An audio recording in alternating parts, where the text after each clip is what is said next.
Good morning. Good morning, everybody. Welcome to Wellbeing Wednesday, the 14th of June. It's lovely to have you all. If you're watching live or the recording, thank you so much for joining us. We wish you a wonderful Wellbeing Wednesday. And the first of our presenters today is beautiful Maureen Fearon. Good morning, Maureen. Good morning, and thank you so much. And happy Wellbeing Wednesday, everybody. And I'm going to share a screen. And as it's mental health awareness for our men folk, I thought I'd just do a little bit for us supporting our men folk because, we all need it. So take from this for yourself and also for those around you, whether the men, women, let's support everybody. So supporting men, sometimes it can be a bit of a challenge because we don't really get trained in this in primary school. It'd be so useful if we did. If when we're young, we get told, when you experience these kind of thoughts and feelings, this is what you need to do to get your mind back on track to peace, joy, happiness, and creating your best future. So when we think about mental health challenges, all the good stuff takes care of itself, all the happiness, lovely. But when we hit rocky waters, what is it that men seem designed to do? Have a think about it. What do men seem designed to do? And a lot of women. So there's plenty of us in this as well. We ignore it, we brush it off, we carry on. And sometimes that is a strategy that's needed and that works. And it's great because it is useful then. But then what we should be looking at is, okay, that whatever I've just brushed under the carpet, would that be good for me to clear out? And we've all got a huge history of life events. And because of the magic of the mind, it's so sophisticated. We're not always knowing how the past may be affecting us. So we might have an idea, but we don't really understand the sophisticated network of our emotional and inner communication system. So often men will just truly cope with it, ignore it, dismiss it, and maybe not even want to talk about it. And there are reasons for that. So the strategy of holding it all in works until it doesn't. And often that can be when they then tip into unwanted behaviors. And those unwanted behaviors can be silence, can be anger, can be upset, can be withdrawing themselves and not communicating with the people that they love and they care about. Many, many symptoms. So we want to be looking for the beginnings of those changes so that we can look towards supporting them. Notice I'm saying the word supporting rather than help. The word help, a lot of people are allergic to. I don't need any help. What do you mean help? I don't want help. I don't want your help. But supporting seems to be a little bit more accepting. So what we want to be able to do is when we're wanting to support them into feeling better about themselves, maybe we want to be choosing the words that work best for them. Some it'll be fine to use help with, and others it will just make the doors shut down and all the barriers will be raised or whatever. So let's have a look at, and this is a generic understanding of men, but also there's plenty of women like this as well. So often men like to fix things. They like to be the one that fixes things. And because they're the one that fixes things, if something needs to be fixed and somebody else wants to fix it, they can have some inner conflict and some inner turmoil with that. Often they're the stronger one, both physically and able to cope with the burdens of life. But every human being has got a breaking point, wherever that might be. And when that breaking point occurs, it can occur, as I mentioned before, in many different ways. We want to look for those behavioral changes. It could be eating and consuming more or less, going to the gym obsessively, doing anything obsessively, closing away. We want to just look for those changes. Men are not always good at asking for help, and so a lot of women, and so are a lot of children as well. And we want to get comfortable with asking for help because this is part of human beings. So imagine, for example, our mental health and how we think and feel is just like having a cold and our nose runs.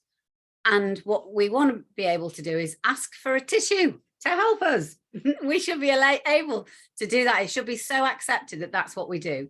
So let's start with ourselves. How good are you at asking for help when you need it or when you want it? And that can be a very big time difference. When you need it often is very, no, when you need it is very often before when you want it.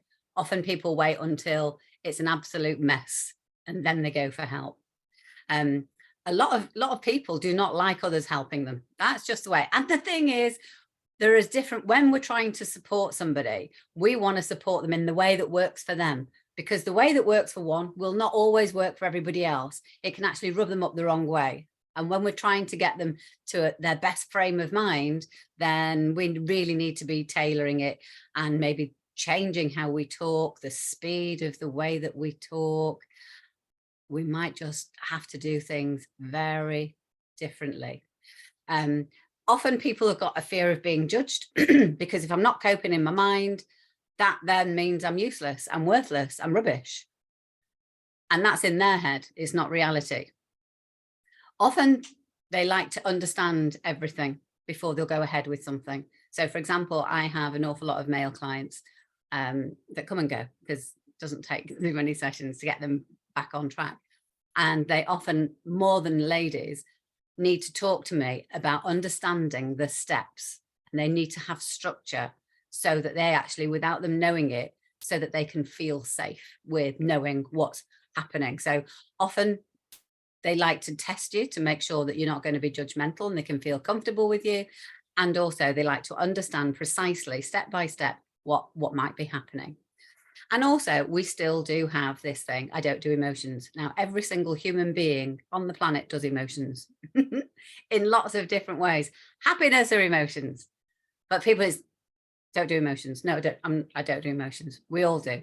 So if we can, and we want to think about ourselves as well, if we can think about what the ideal is in keeping our mental health in its most positive, upbeat, useful, resourceful, because that radiates out to other people as well.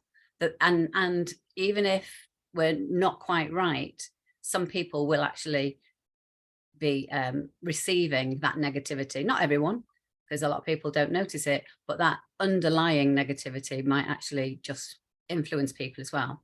So what we want to do is have for ourselves a goal setting strategy, keeping it really, really simple. And this can be, okay, I identify a brother, a father, a nephew, a son, a neighbor, a friend, a colleague, whoever it is. And I notice that they might be able to benefit from some support in a subtle way. And we want to recognize, well, what's the goal? I want their mind to get on track. So the more we think about their goal and how do we want to get into their shoes, what is it that they need to get into that mind frame? It could be just a quick distraction. So it could be just a distraction technique, or it could be, right, okay, let's go for a coffee, or let's go for a walk in the park, whatever it might be. And then it's, how do they need to hear it? Because it's very different. So the goal is, I want to support you and get you to feeling better because you're not quite yourself. I could say to them, okay, let's go for a walk because you're not quite yourself. And I'd like you to get to feeling better. Whoa, that might not work in most cases. So it might be, okay, let's go for a walk. I've got something I want to run past you. I want your opinion.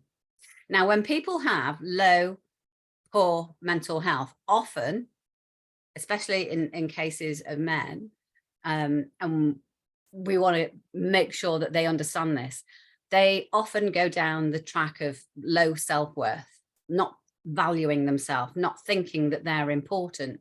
And we want to find nice, subtle ways for them to understand how important they are, how valuable they are. And so it might be something as simple as, I want to ask your opinion.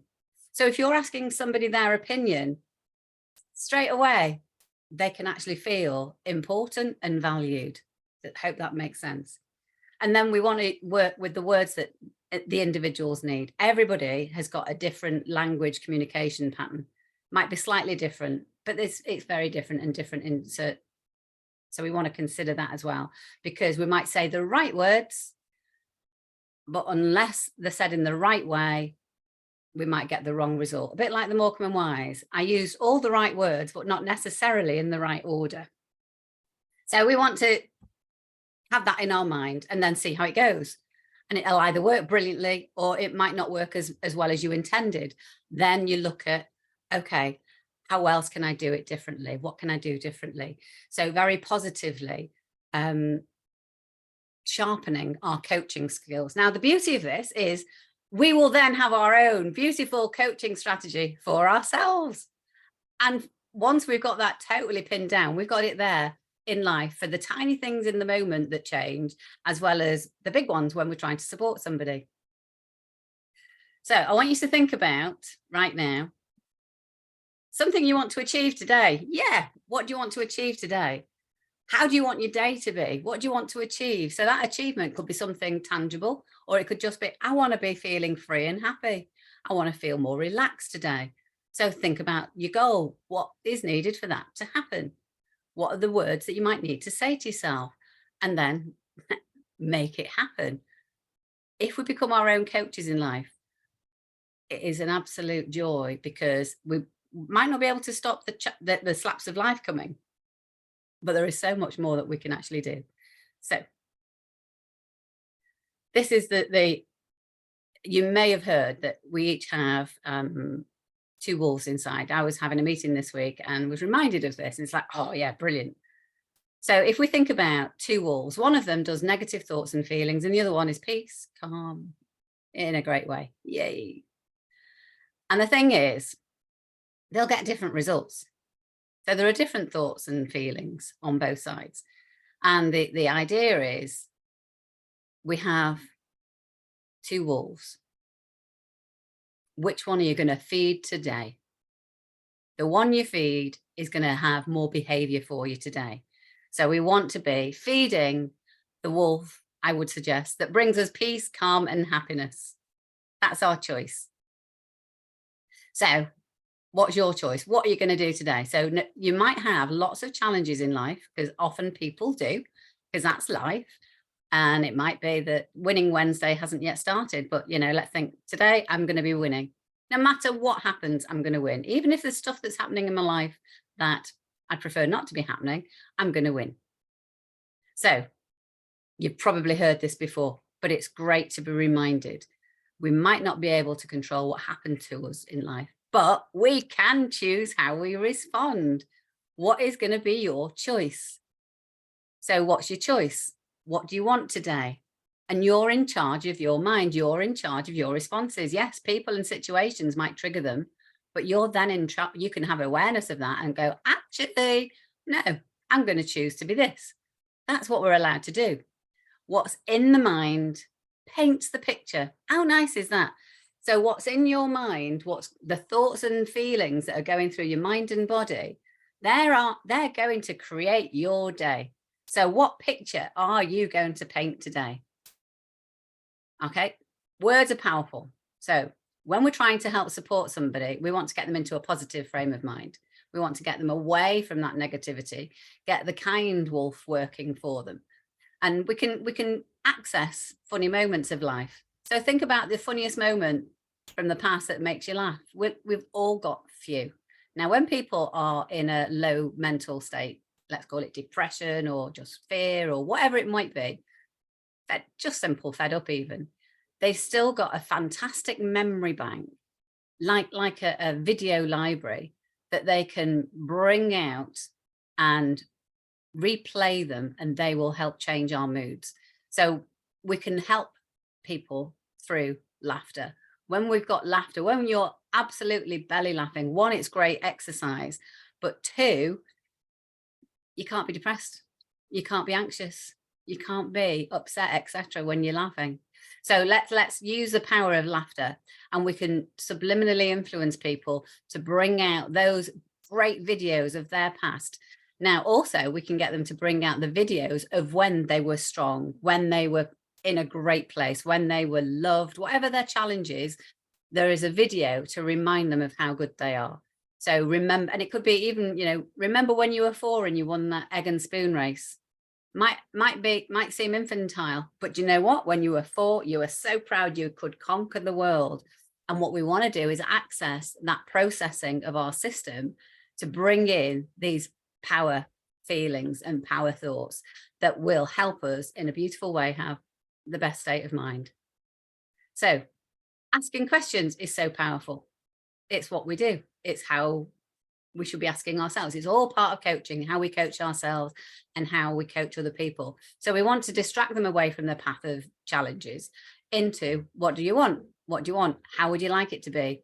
How will you do that? And get the cogs of their mind working. And again, remember, laughter is so, so useful. I can't see what's on that because my little screen. Okay, yeah. So one of my funny moments, yeah, when Del Boy. So I only have to think of when Del Boy fell.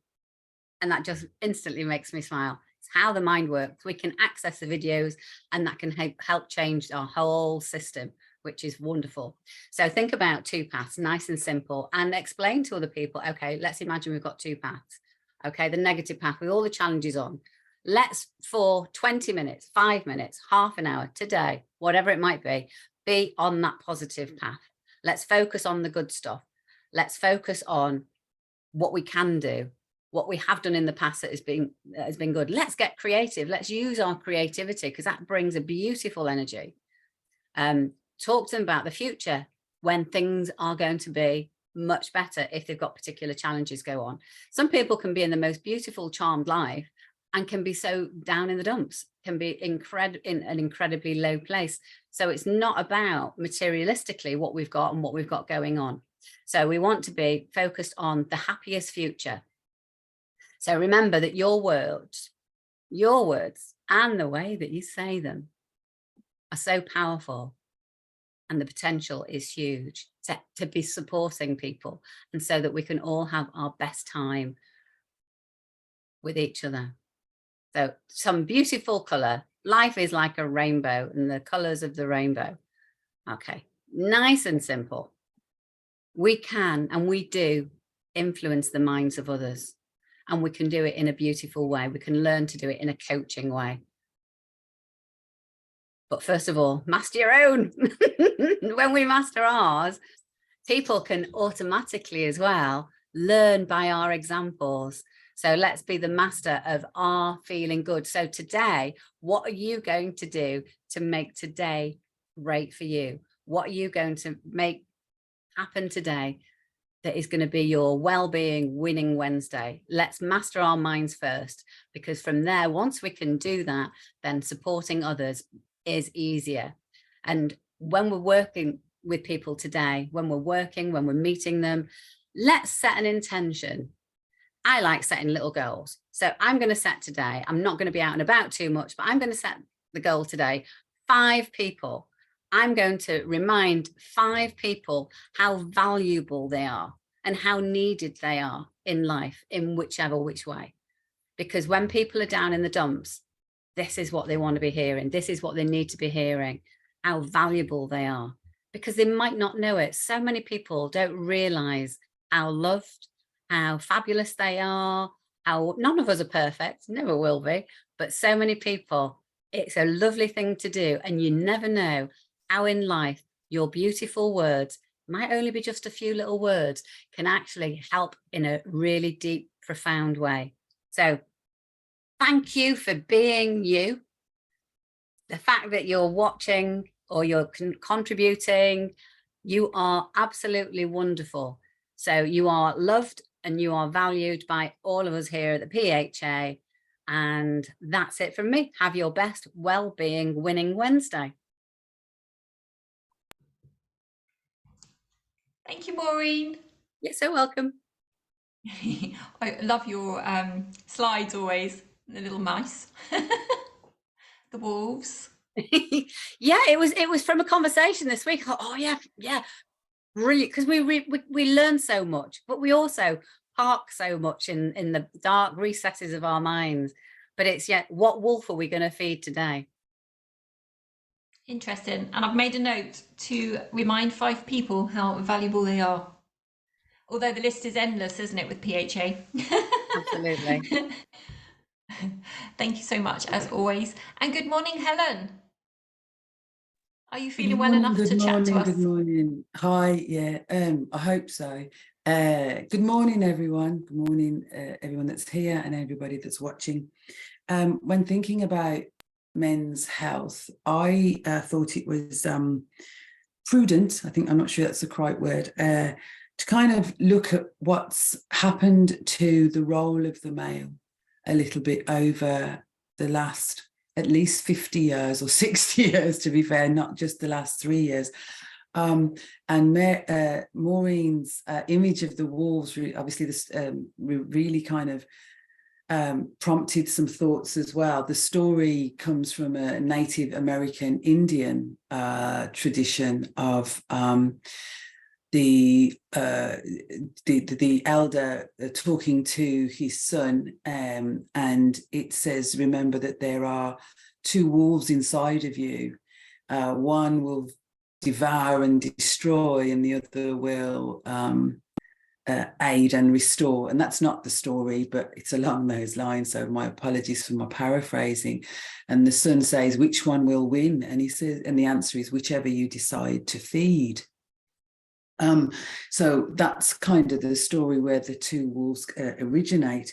But one of the things that also prompted something with the imagery of the two wolves, the wolf ready to fight, the wolf ready for action, the wolf ready to defend, to protect. And I think that that's something that has been eroded quite a lot within our males. And the last 3 years have really highlighted that. I remember in 2020, there was, women everywhere were going, where are our men? Where are our men? Why aren't they here? They are here. I believe my internet connection isn't great. There has been a systematic erosion of that protective element of the male, the feminization of our men.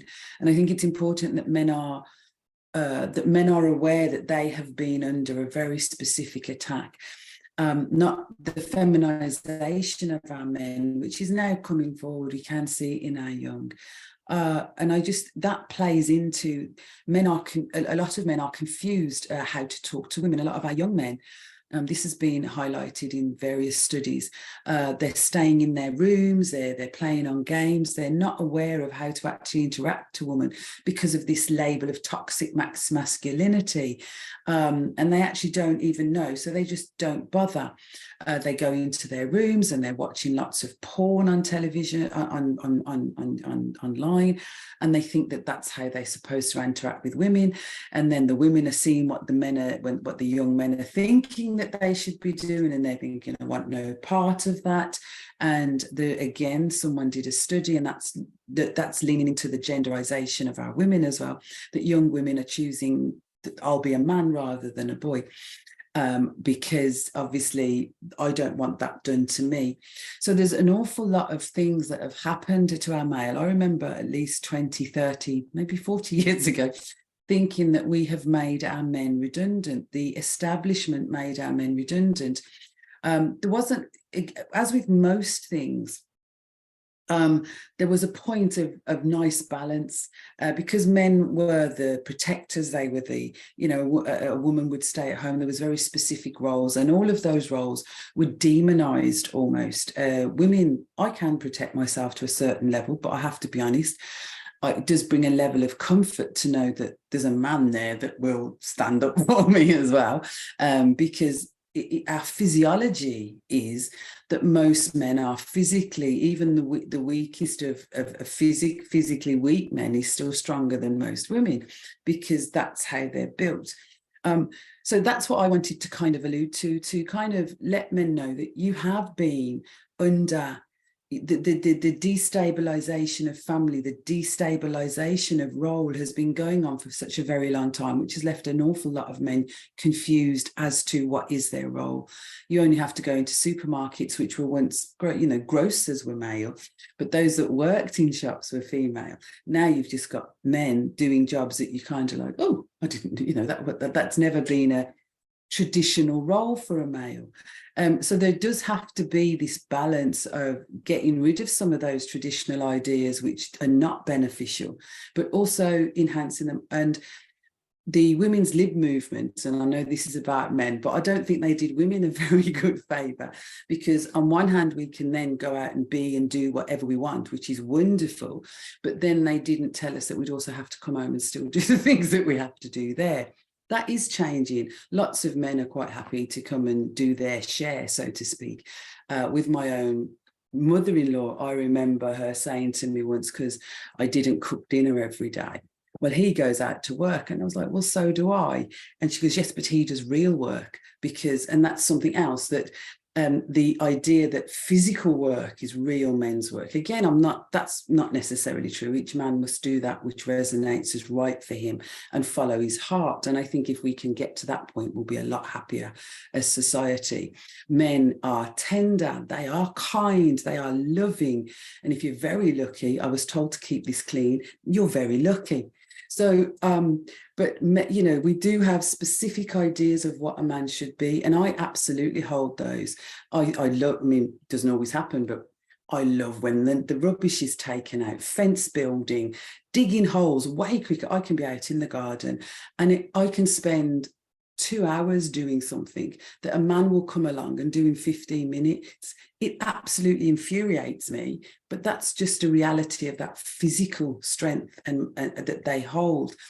So yeah, that's really what I just wanted to talk to kind of allow men to know that they have been under attack. The state will provide women with a roof over their head. They will provide women with money to buy food, not enough to kind of excel. Women have access to education. Women have access to lots of things that they never used to have, which is right. However, it demonized the male rather than uplifting them to what they actually do naturally, which is to protect and support. Maureen talked about supporting males. Males have always supported women and made them feel certain ways. I was very confused at why men stopped talking to women and didn't know how to talk to women. And I was thinking, because as far as I was concerned, it was, if a woman says no, what's the problem? What do you get? You know, that just baffled me. But this is so much deeper and on so many different levels. The estrogen in the water from the pill, lots of chemical things that are happening to our men that they're not asking for, that are feminizing them. Our desire to have them a certain way. Women can be quite fickle, so we do kind of go, I want you to be like this today, and I want you to be like that tomorrow. But it is to let you know that I, for one, definitely see the attack, the absolute psychological, subtle attack that you have been under. And I am exceptionally grateful. Five people that I value. Well, there is one side of our species that I truly value, and that is man. I am a woman and I value you as a man. I honour and accept. I will challenge you. I will upset you. And I will probably say lots of things that you don't like, but at the root is absolute love for what you give to me and to other women. So I just want to say thank you to all of the men. I see some of your pain, I accept some of your pain, and I absolutely embrace our differences. The whole thing that we are equal, yes, we are equal, but we are different, and we've got to lose this idea that equality means the same. It doesn't. We are different. We are different in our physiology. We are different in how we're wired. I still can't get round to how a man's wired. And I do want that aggressive wolf sometimes to stand before me if necessary and offer me some protection, offer me some guidance, and also to calm me, because I embrace my masculinity and my femininity, but I am woman, and I would hope that you will embrace your masculinity and your femininity as man.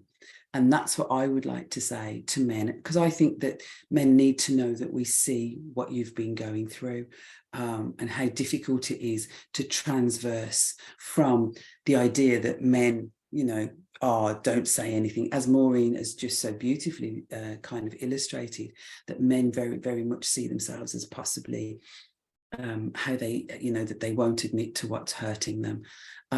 So, yeah, man, cheers. Thank you. Love you. So that's all I would like to say about man and his health. Oh, and we all have the same kind of things with health. We all get headaches, we all get stomach aches, we all have the shits, we all get sick. So, you know, some things about men's health is the same as women's health, but some things are not. So check your bits. You were doing so well. You were doing so well, Helen.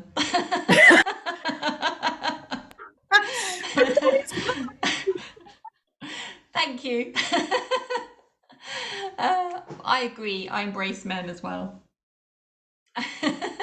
We have some amazing men as part of the People's Health Alliance as well, helping us out. Couldn't do it without them. And we need more because, like you say, women have seemed to have come forward in the last 3 years and not enough men. And we'd love to have you. So please reach out and join us. Thank you, Helen. As always, beautiful words. And now, if June can speak, bless her. Welcome, June. Good morning. Thank you so much. Good morning. Oh my goodness. I thought it had gotten better, but being quiet is not good for me. Obviously, I need to talk more.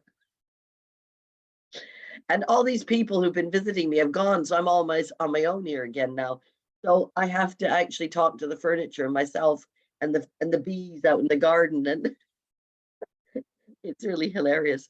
But yes, I complete change of tack really here. The idea about, you know, electromagnetic frequency is something that many people are becoming more aware of. And we, as with everything in the PHA, we're here to offer positive support and solutions to people who are, you know, maybe suffering from something. And I think it's a thing to bear in mind. For me, electromagnetic frequency covers so many things. It's not just about the electrics or the gadgets, or, you know, just, you know, it's not electrical in its entirety.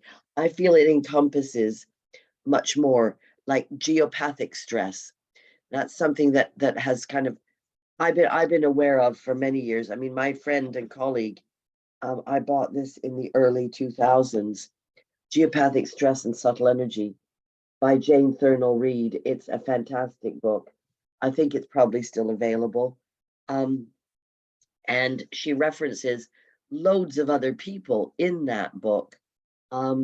Because what's important from my point of view, I'm always talking about acupuncture and kinesiology and the energy pathways in our body.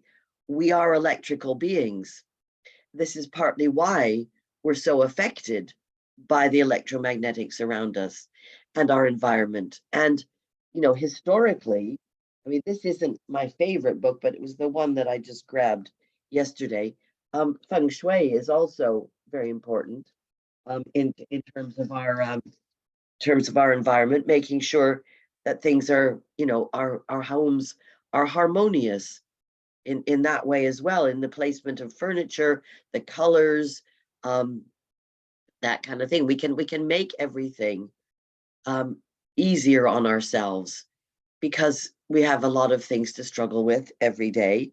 And if our home isn't our little sanctuary where we can go home and recharge our batteries in a nice way and not get super electrically overcharged, then we're not doing the right thing. We have to make sure that if we've got any health worries that aren't being resolved as well, I think it's always a good idea to look at your environment. And I always have done that with my patients. I've gone, well, okay, you're not sleeping.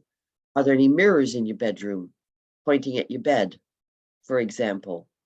That remove mirrors from pointing at your bed immediately, everybody. You do not want mirrors facing your bed. If ever I go anywhere, I was staying at a hotel for a couple of days during my daughter's wedding, and there was a big television screen in the room and a big mirror facing the bed. Immediately put 2 scarves over them. You know, I slept really well. I don't know whether it would have made any difference if I didn't, but I always do that. If I'm somewhere where I can't move the mirrors, I cover them up. So just a scarf covering them will do. Don't have electromagnetic stuff near your bed. Put your phone at least an arm's length away from you if you have to have it near you, because some people need to have their phone near them for contact with relatives. but you don't need it under your pillow. You know what I'm saying? You just really, young people, please, you're not so attached that you need it under your pillow. Put it arm's length away at least. If you have a television in your bedroom, make sure it's way away from your bed and then cover it up at night. So, because it acts like a mirror, a big black shiny surface or a small black shiny surface. So that's another thing. But yeah, I mean, in this book, I just like to refer to it. Oh, and also lighting. Lighting is another thing. I'll just share the screen here.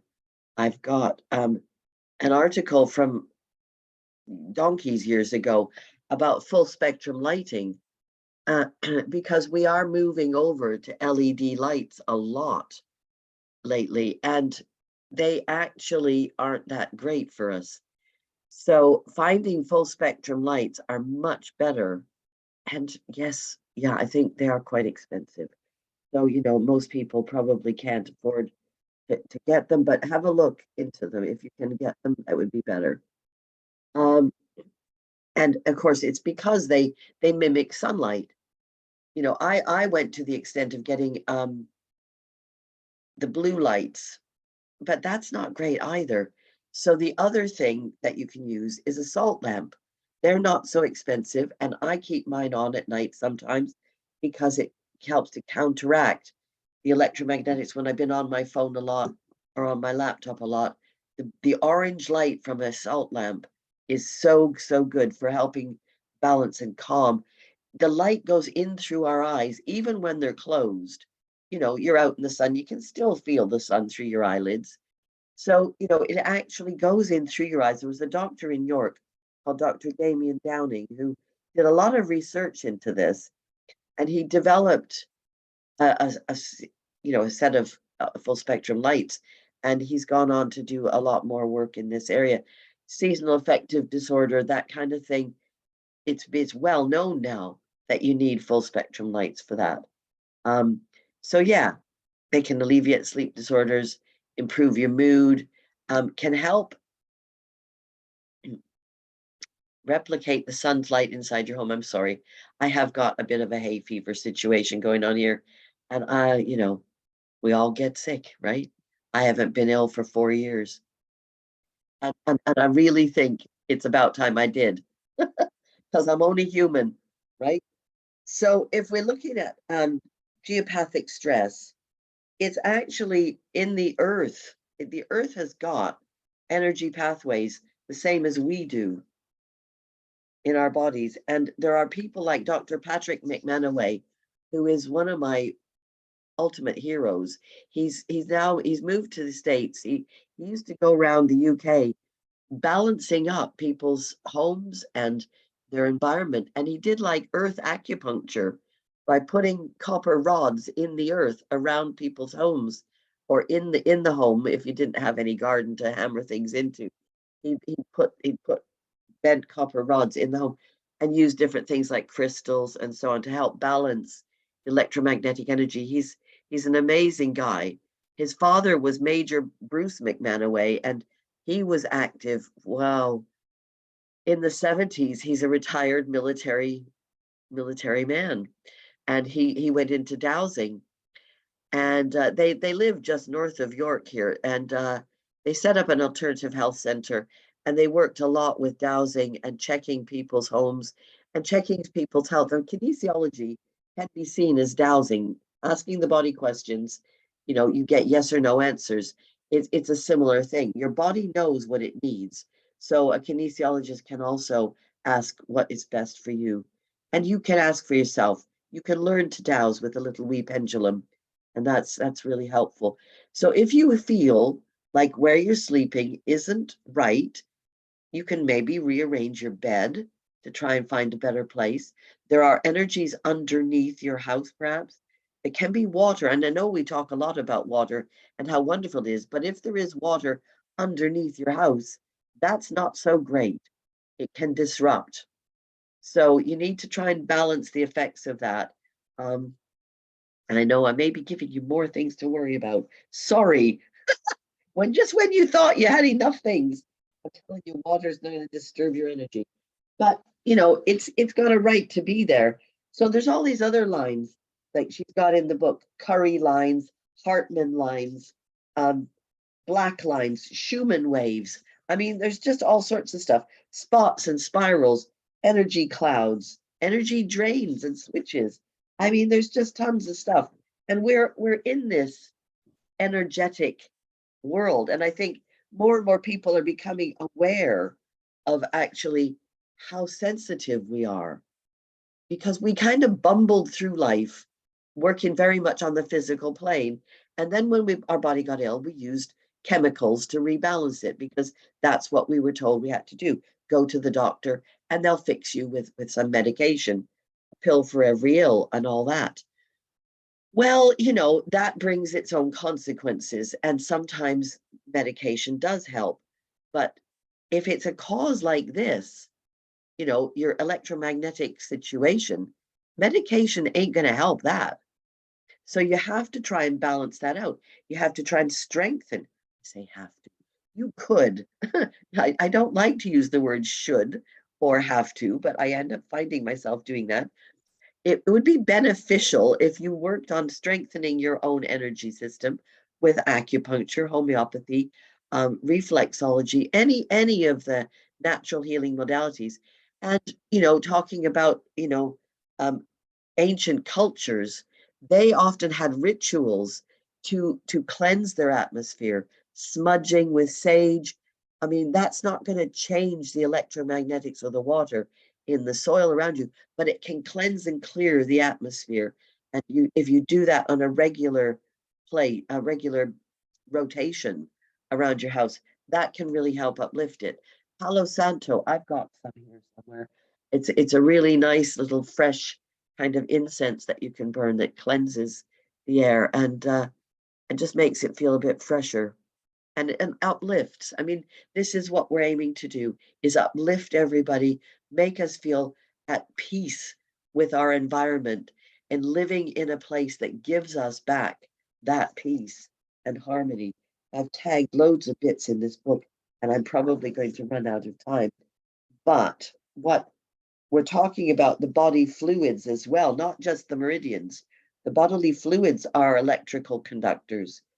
So we have to allow for clean, fresh water into our system. Oh, my little friends are climbing. Oh my goodness, I've just spotted Maureen's cats. They are so full of enthusiasm. Interesting thing about animals, actually, cats will diffuse electromagnetic disturbances for us. They will go and sleep in the disturbed area, so they're not always bad. They can actually help cleanse that for us. So it's good to have a pet. And cats and dogs and other pets do suffer from health issues as well, but I don't think they're caused by the same things as us. Usually it's down to the food, because we've been feeding them things that are not their natural food. But that's a whole other thing. So correcting geopathic stress and electromagnetic stress. I've already mentioned moving the bed. Crystals in the corner of your room, clear quartz crystals. If you have a particular room that you want to cleanse, put a clear quartz point, double-ended point, and they're a bit hard to find, but you can get them, in the corners of each room that you want to lift.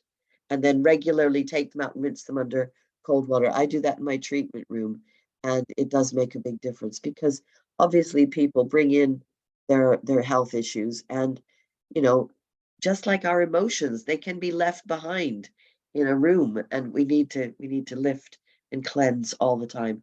And so it's perfect right now for opening the window and shooing things out.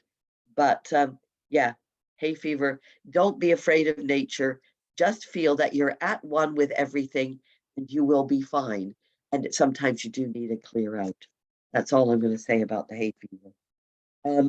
So yes, rituals and ceremonies, artifacts, wooden artifacts, crystal artifacts. Oh yeah, guess what? Aluminium foil. We might as well venture into that topic. Tinfoil hats notwithstanding, I don't know why anyone would wear tinfoil on their head, but never mind. Some people seem to find that useful. But you can put it on a wall to deflect, like a mirror. It's not just saying mirrors are bad. When I mentioned before, they shouldn't be facing your bed, but you can put them in places to deflect energy, and tinfoil can serve that same purpose. So that's that's partly why tinfoil is useful. Let's just move on from that. So there are many, many places where you can get um, little gadgets for helping. You can have gadgets in your house. There's a place called the Healthy Home. It's a website. I haven't got the link, but you can look it up. Healthy Home, Healthy House. Oh my goodness. I had it marked in here. Anyway, never mind. And there's also Q-Link. It's a very expensive gadget you can wear around your neck. Or you can get some shungite. I've got a bracelet that I wear. You can put shungite next to your Wi-Fi. Some people say turn it off every night.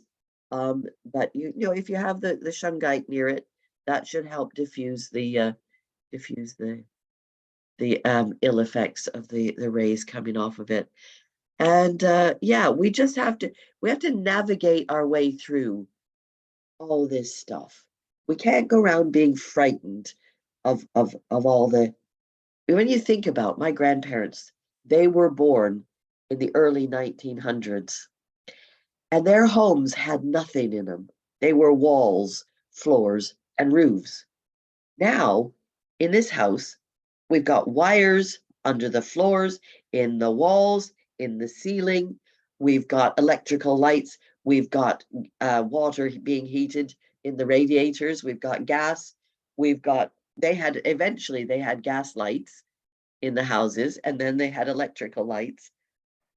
But that generation were brought up, and you know, indigenous cultures were brought up with none of that stuff. We have been surrounded, literally surrounded in our homes with stuff that's potentially disturbing our energy field. Yes, Helen, you look like you want to say something.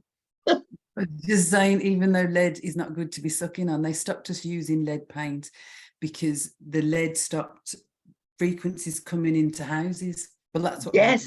Yes, very good point. The Victorians used to use lead in their gloss paint and arsenic in their wall coverings. I can't, for the life of me, believe that arsenic was a good thing in the wall coverings. But you know, everything has a purpose. They have since discovered arsenic in the wall coverings has been responsible for polio. What was called polio was basically poisoning by arsenic and DDT, the pesticides. So we do have to get rid of some things. Some things are really not great. Pesticides, herbicides, we need to go back to proper, you know, organic agriculture and using natural methods for growing our plants, and get away from the chemicals in our own bodies and around us, because that's one thing we can do. Not spray anything in your house. And don't spray the insects. Try and talk to them and get them to go somewhere else. Or get things that are going to help naturally, companion planting, whatever, that kind of thing. So yeah, peaceful home, peaceful people. That's what I've got to say about that. Thank you. Thank you, June. I hope you feel better soon. With regards to hay fever, I circulated the talk we did on hay fever this week. So mine's had the odd flare, but it's touchwood or tapping, I think, which I did with Maureen, really helped. And if it comes back with a vengeance, then I will be tapping my way through that. There's something else I was thinking with regards to future topics, whether crystals, etc., would be a really good topic. And also, as we are solution based, we can't stop ourselves or our younger folk using all this technology. But if we can counteract any negative effects from it, then maybe that's what we can do as well.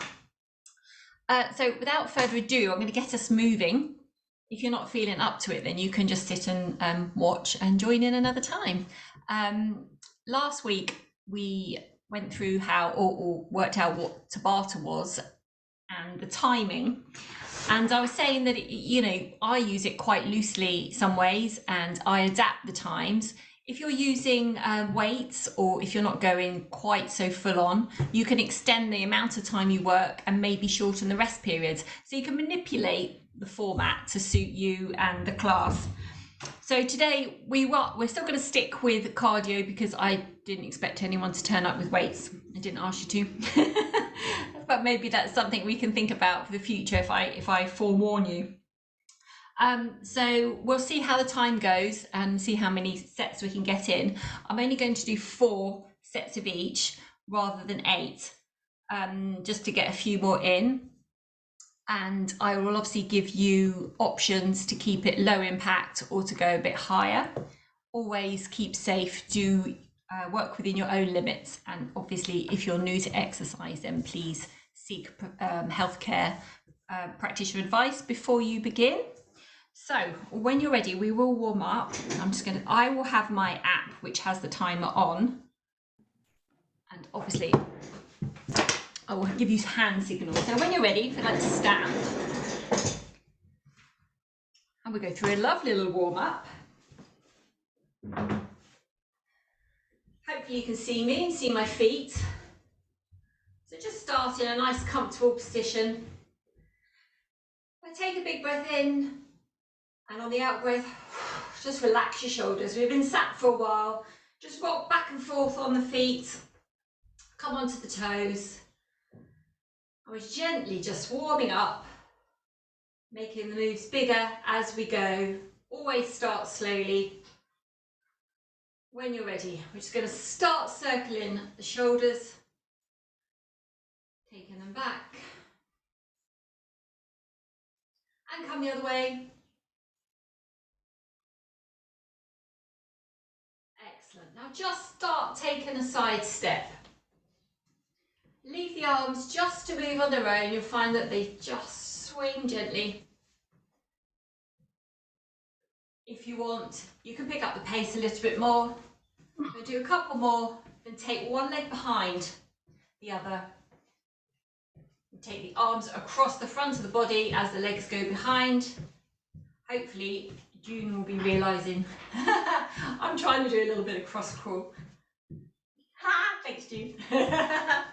Let's do a couple more. This time, we're going to take the foot across the front of the body. And again, the arms are still swinging in the opposite direction, nice and gently. Lovely big stretch across the whole body. We'll do 3 more. And then you're going to reach to one side. So keeping it nice and gentle to start, lifting the heel as you move to one side. Just swing the arms. And if you want to, and you have no problems with shoulders, you can reach a bit higher. 3 more. Come back to centre. And then we're just going to take the knees up.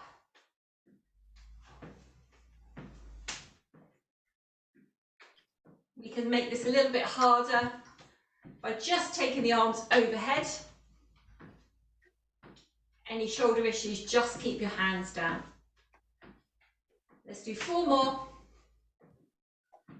And then we're going to kick back. So your foot is going to try and reach your bottom. And just allow the palms to face behind you and push back slightly. If you keep your foot relaxed, it's more likely to hit your bottom. 2 more.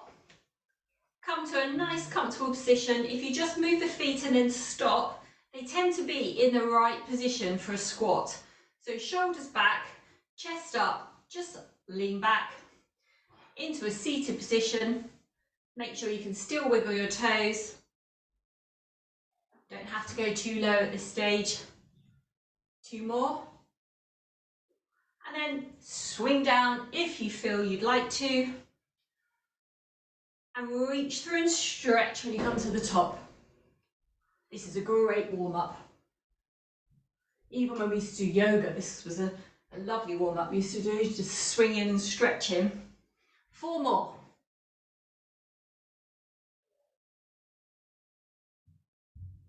Last one. Take the feet wide. This time the toes turn slightly outwards. You don't have to do it ballerina style. And the knees, as long as they follow the toes, going in the same direction, there shouldn't be any problems at all. Just we're going to get a little inner thigh warm up. 3 more. And then if you have no knee issues, just take the foot behind and have a little curtsy squat.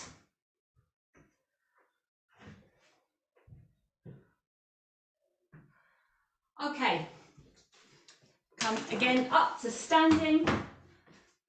Take the shoulders back a little bit more. Elbows a little bit higher. And then a full swing, if you feel comfortable. And then we're going to take it down the other way. Are we ready? Let's do this.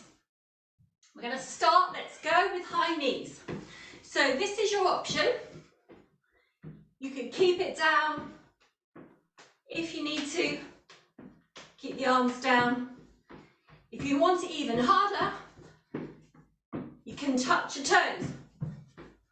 We've got 3 seconds and relax.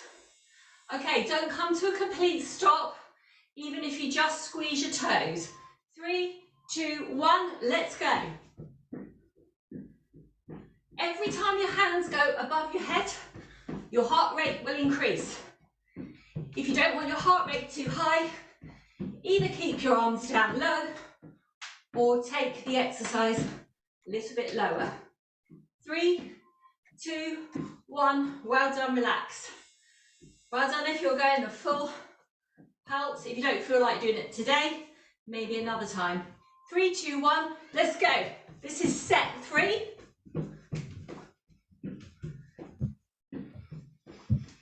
If you want to change it up a bit, you can reach behind. Excuse me. 3, 2, 1, and relax. I'm sorry. We've got one more set. 3, 2, 1, let's go. Well done. I got some of you joining in.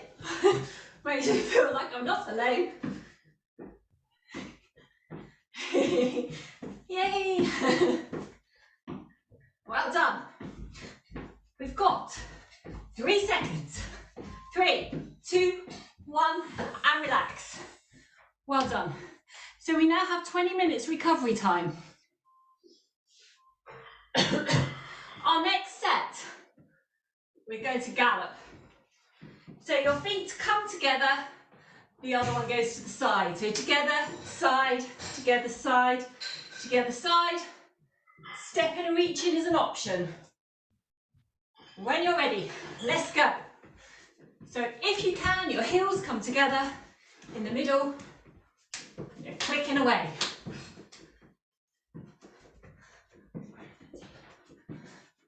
I can do. What time do you need to do?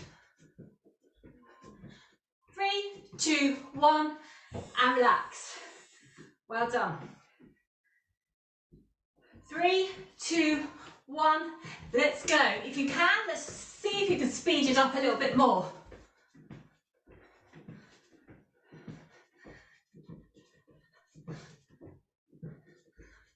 Well done. Don't forget, step and reach if you want to. 3, 2, 1, and relax.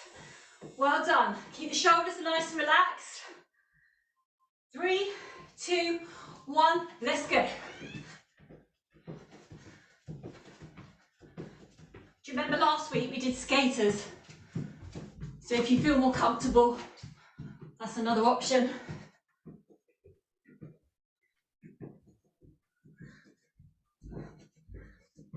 3, 2, 1, and relax. Well done. Just see if I've got a Okay, we're just going to do one more round. This time we've got jumping jacks. If you want to take the arm ahead of the head or out, Your low impact version will be drop squats. If you want to make it harder, you're going to cross the feet in front. When you're ready, let's go. Sorry, can you ask him? Yeah.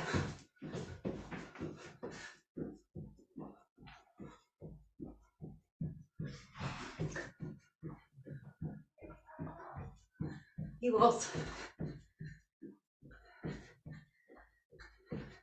3, 2, 1, and relax. Well done. 3, 2, 1, let's go. Just make sure your knees are soft, even if you're doing the higher impact. Rest when you need to. Looking good, everyone. If you're not feeling 100% today, take it easy. 3, 2, and relax. 3, 2, last set. Oh, God, my coordination went then.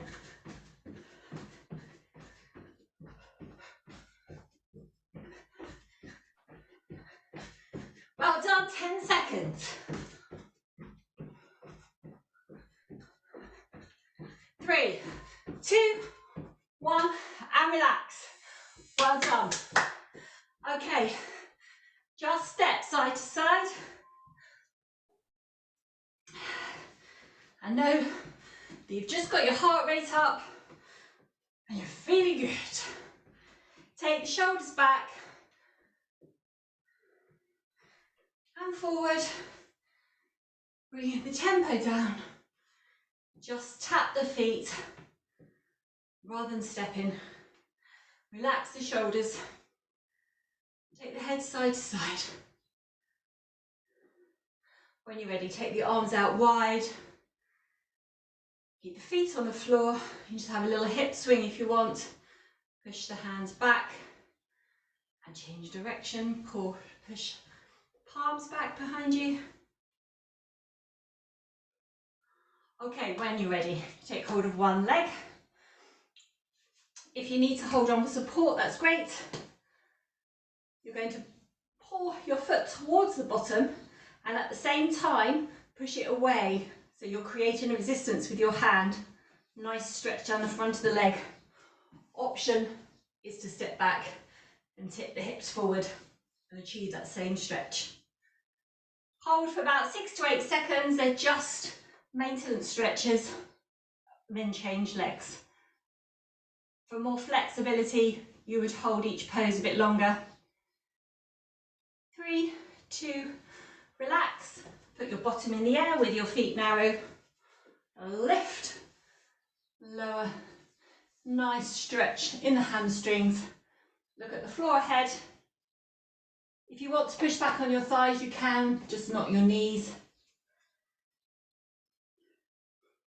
When you felt that stretch in your hamstrings, you can bring the toes up of one foot. The stretch moves further down the leg into your calf muscles. And then change when you're ready to the other foot.